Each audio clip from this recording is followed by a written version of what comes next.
The next thing we would want to look at after the duties of an employer is after the duties of a worker, is leave entitlement.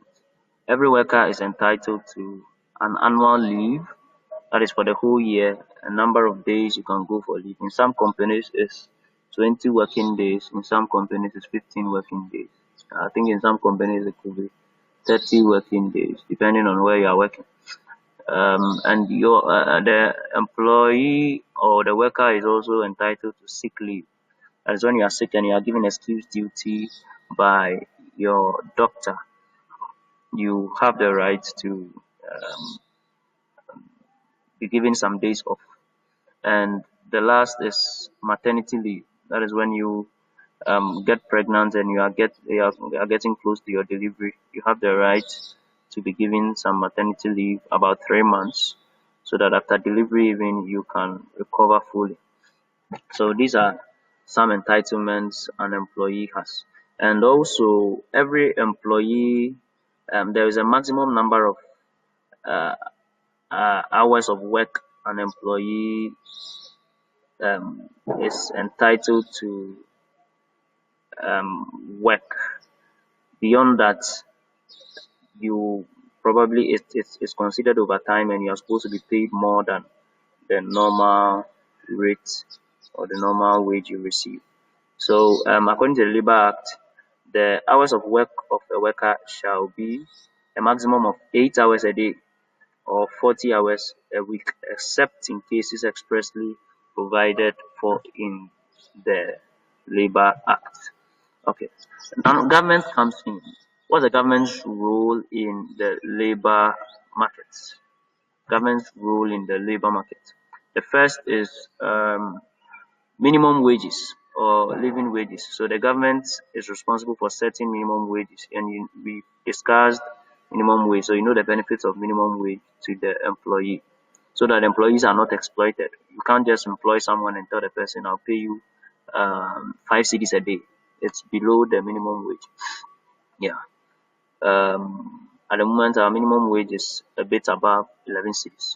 Okay, so the next is legislation to prevent discrimination on the grounds of age, sex, religion. So the government is to ensure that there is some form of legislation that will ensure that people are not denied employment, or people are not just sacked because of their age, because of their gender or sex, because of their religion.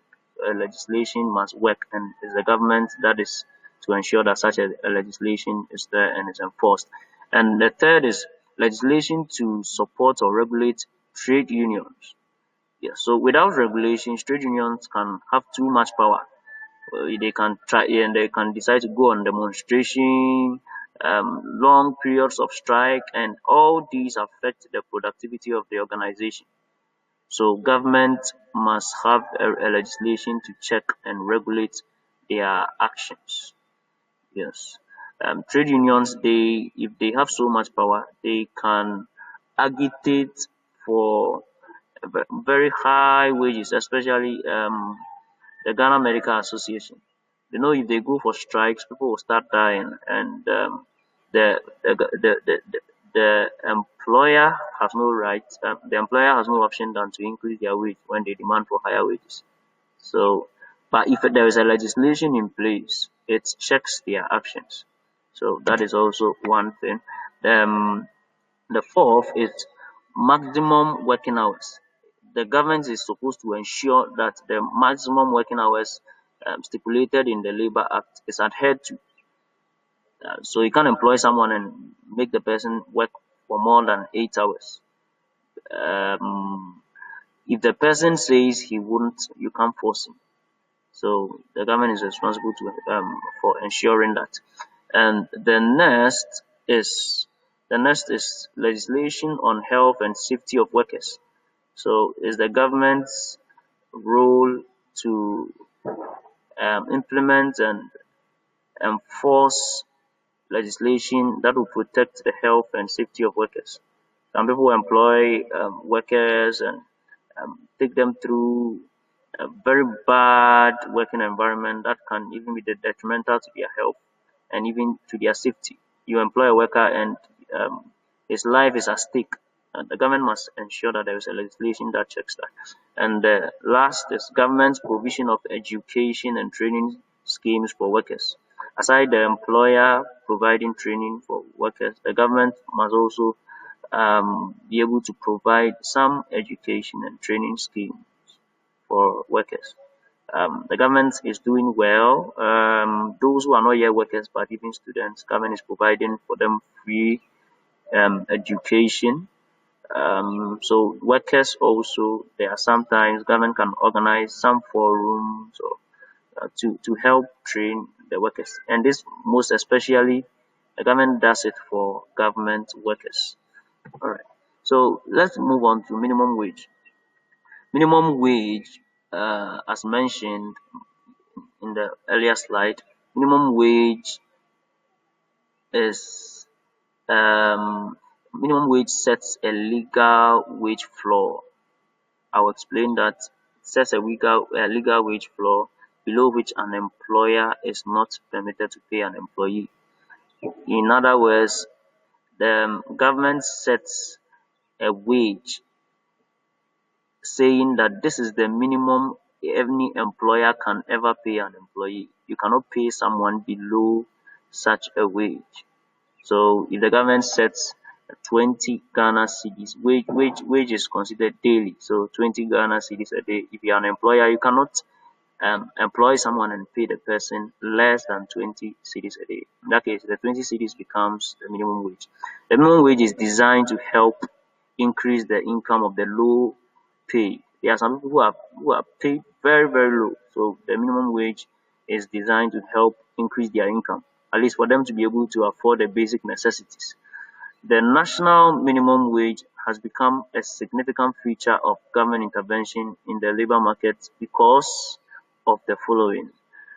The first is decline of trade unions. Decline of trade unions because trade unions have reduced in number. Workers cannot agitate for high wages again. So government must set a minimum wage that will protect the interests of workers. The second is rise in part-time temporary workers. Part-time temporary workers, they are employed and paid according to the number of hours they work. So if there are so many part-time workers around, if you employ a part-time worker and pays the person just a peanut for a number of hours he works, that means he's not earning any enough income to cater for his necessities. Because of that, government sets a minimum wage that will regulate how much you pay a part-time worker. You have not employed him as a permanent staff, so you need to at least pay him an appreciable amount. And the third is a rise in monopsony power of employers. Monopsony is a market system where there is only one buyer. And when we started the wage determination, we talked about labor demand, and labor supply. In this case, the buyer is the employer. The buyer is the employer. So if there is only one employer, and there are so many people who are unemployed, the employer can decide to pay the unemployed, the workers they employ, just something small. And even with that amount, a lot of workers will be rushing to be employed because they have no option.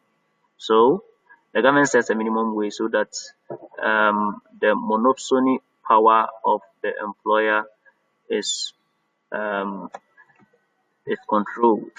It has some disadvantages anyway. It increases cost for employers.